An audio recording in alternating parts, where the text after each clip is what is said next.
ఉంటాయో ఇప్పుడు మనం తెలుసుకుందాం.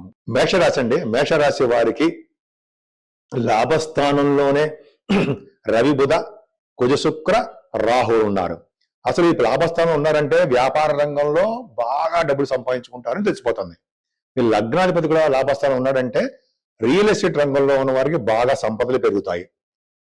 అంతేకాకుండా రాజకీయ రంగంలో ఉన్న వారికి అంటే రవితో కలిసిన రాహు, కుజుడు, ఈ రాజకీయ రంగంలో ఉన్న వారికి పదవులు రావడము, అదృష్టము, అన్ని విధాలుగా సౌకర్యాలు కలుగుతాయి. సెకండ్ పాయింట్, వ్యాపార రంగంలో ఏ వ్యాపారం చేసినా వ్యాపారాభివృద్ధి దినదిన ప్రవర్ధమానం అవుతూనే ఉంటుంది. 5 రోజులు పర్ఫెక్ట్ గా చాలా బాగుంది. అంతేకాకుండా ఈ రాశి అనేది, కుంభరాశి అనేది డాక్టర్ సంబంధించిన రాశి. రవి బుధులుతో కలిసినటువంటి కుజుడుతో కలిసినటువంటి రాహు వలన డాక్టర్ వృత్తిలో ఉన్న వారికి చాలా బాగుంటుంది. ఆపరేషన్ సక్సెస్ చేస్తారు. ధనాదాయ